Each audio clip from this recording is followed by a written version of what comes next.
Hi guys. Chapter 5 is called Nazi Parachutes Attack America and Get Shot Down Over the Flint River by Captain Byron Watson and his Flamethrower of Death. I think that is the longest chapter title I've ever heard in my life. Byron got caught lighting matches again, and it looked like this time Mama was going to do what she always said she would. That's when Joetta turned on the tears and cried and begged so much that Mama let him off. She swore to him, though, that the next time he got caught starting fires, she was going to burn him. She told us that same sad old story about how when she was a little girl her house caught on fire, and for 2 years after that she and her brothers had to wear clothes that smelled like smoke.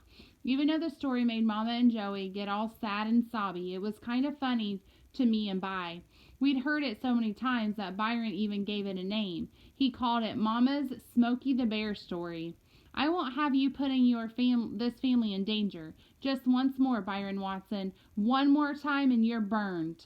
Then, to show Byron how serious she was, Mama raised her right hand and said, I swear that with God as my witness. Bi got put on punishment for a month, but even before a week was gone, he started up again. I was up in the bedroom looking at comic books when I heard Byron go into the bathroom and lock the door.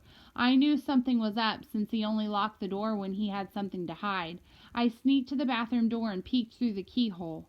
Bi was pretending he was making a movie called Nazi Parachutes Attack America and Get Shot Down Over the Flint River by Captain Byron Watson and his Flamethrower of Death. There's where our title came from. I could see that he'd made a bunch of little toilet paper parachutes, and then he yelled, Action! He set one of them on fire and dropped it over the toilet. The guy in the Nazi parachute screamed as he floated down in flames and landed in the water with a loud hiss.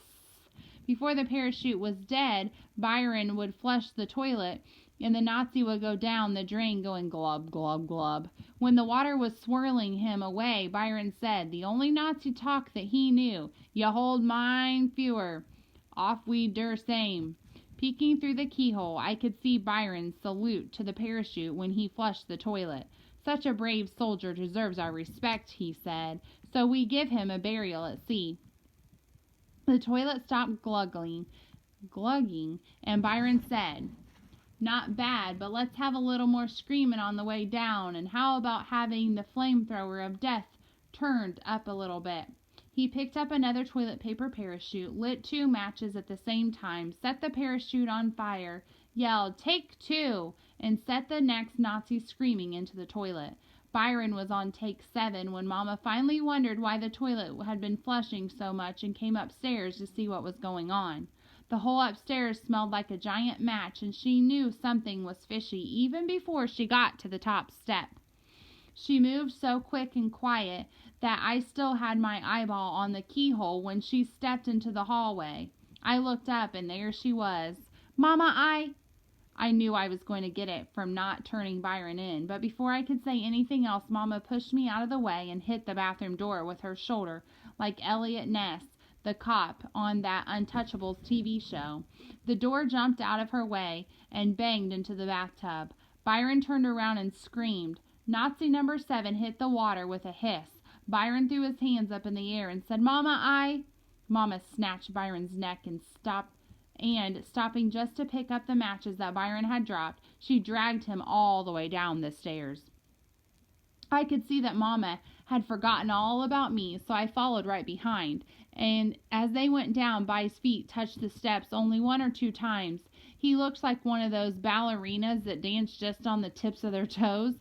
Mama had her hand around his throat like it was a baseball bat, and was holding him up in the air. I never knew Mama was so strong.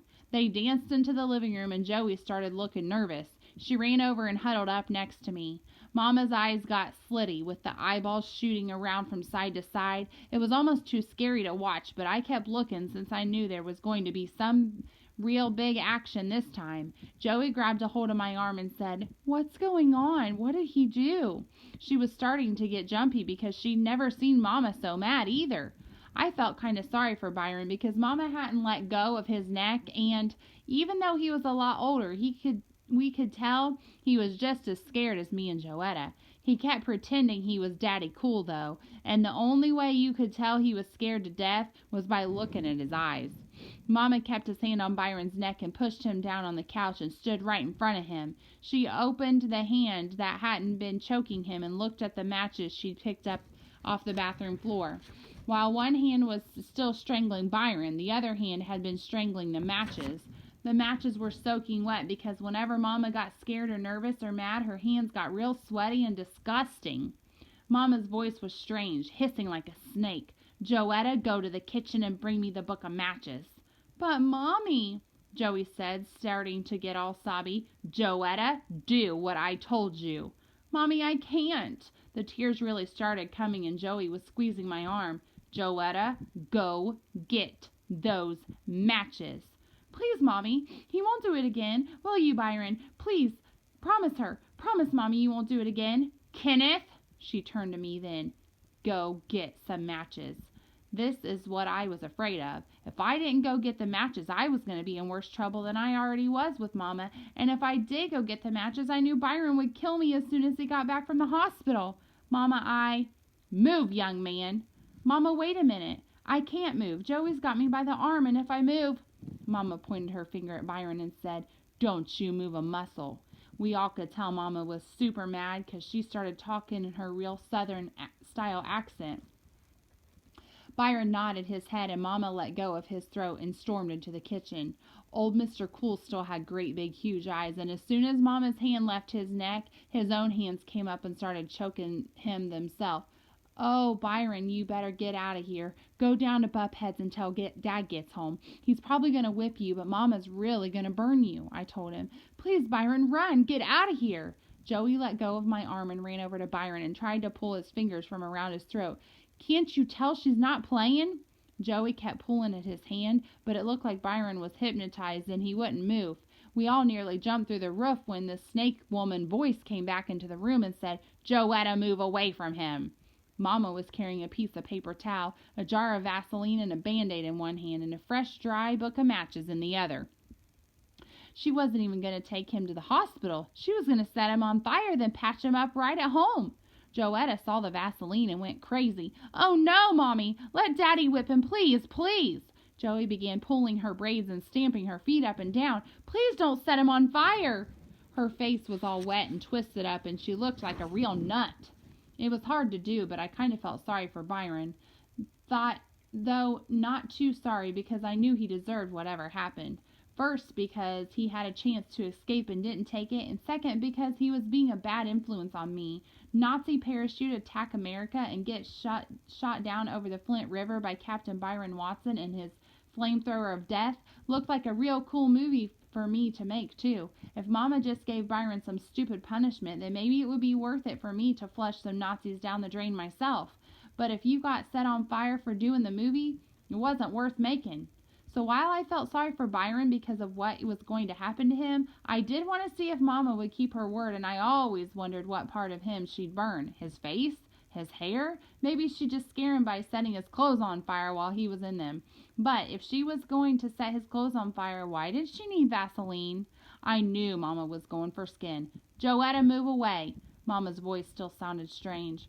Joey spread her arms out on the side like a traffic cop and stood between Mama and Byron. "No, Mommy, wait!"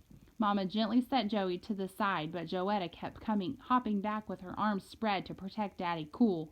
They wrestled like this a couple of times before Mama finally set all the burning equipment down and sat on the coffee table and pulled Joey into her lap. She wiped Joey's stupid tears away with the paper towel and rocked her back and forth a couple of times, going, "Shh, honey, shh." When Joey finally stopped crying and blew her nose, Mama said, "Sweetheart, I'm so proud of you. I know you're trying to protect your brother, and that's a good thing. I know you don't want to see him get hurt, right?" Joey sniffed and said, "No, Mommy." "But, honey, some of the time Mama has to do things she doesn't want to do. Now, you really don't think I want to hurt Byron, do you?" Joey had to think about this. The matches and the first aid stuff and the crazy look Mama had in her eyes made it seem like hurting Byron was exactly what Mama wanted to do. After Joey didn't say anything, Mama had to answer the question herself. "No, dear, Mama doesn't want to hurt Byron. But I don't want you going to school smelling like smoke either, and I don't want to see you or Kenneth or Daddy or Blackie or Tiger or Skipper or Flapper get burned up either. And if boy, Mama's voice got strange again, and we all looked out over Byron, who was still being held on the couch by his own hands. If that boy sets this house on fire with his nonsense, I don't know what I'm gonna do. Mama's real voice was coming back. I had to plug my phone in, it's about to die. So, Joetta, don't you see how Mama has to help Byron understand how dangerous and painful fire can be? Don't you see we've tried everything and nothing seems to get through that rock head of his? Joetta thought about her stupid cat and goldfish getting burned up and looked kind of hard over at Byron. But look at him, Mommy. He's really, really scared this time. Maybe he won't. Joetta, he's not that scared. Yet. Then Mama dropped the bomb on Joey. Besides, don't you remember, sweetheart? Don't you remember when this happened last week? I swore to God that if Byron did it again, I would burn him. What do you think? Do you think I should break my word to God? Joey was at the age when you're real religious. She went to Sunday school 3 days a week. Huh, honey? Should I break my word to God? No, Mommy, Joey said. Then she scrunched her face up like she was eating something sour and cried out, Since you promised, I guess you gotta do it. She took a giant breath and sobbed, Go ahead, burn him up. Joey climbed off Mama's lap, and Byron's eyes got bigger and bigger, but his traitor hands kept him pinned to the couch. But please, Mommy, don't burn him too bad, okay? Please, please. Joey was starting up again. Don't worry, sweetheart, I won't. I'm just going to burn his fingers enough so he won't be tempted by fire ever again. Those were like magic words. They snapped Byron right out of the spell Mama put him in. It was like his hands said, Fingers? Did she say she was going to burn someone's fingers? Because when they found out it was them that was going to get burned, they let go of Byron's throat and joined the rest of his body in deciding to wait at Buckhead's until Dad got home. Byron was fast. Mama was faster. He didn't even make it out of the living room before Mama tackled him. Mama sure is a good athlete. She sat on his chest and said, Not this time, Buster. This time you pay. She said, Busta.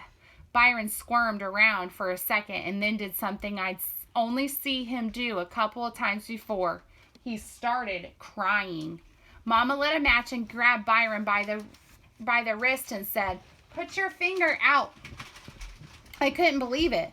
By's finger popped right out. He was hypnotized all over again.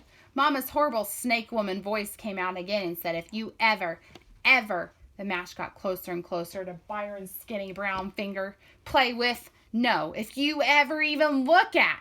Byron's hand was shaking and he was crying like a big baby, but his fingers still stayed out. Another match in this house. The match was getting closer and closer, and I knew Byron could feel the heat. I was, personally, by myself. It was so close now that I thought I could hear the sweat on Byron's finger getting turned into steam and going, psst. I will burn, not just one finger. I will burn your entire hand and send you to the juvenile home. Byron closed his eyes and screamed. Right when the fire was going to give him a good roasting, Joetta ran across the room and sounding like a little engine that thought it could. She blew the match out before it got him. She thought she missed, though, because she stood there huffing and puffing and patooing at the match even after it went out. Mama's hand, Byron's finger, and the match were soaked with Joey's slob. Honey, we agreed, didn't we? Yes, Mommy. Joey looked down and said, But I thought you got him. Not yet, sweetheart, but I'm going to. 4 more times Mama lit a match, and 4 more times Joey patooed them out. Finally, Mama got sick of having slob all over her hand and gave up. That night, Byron had to deal with Dad.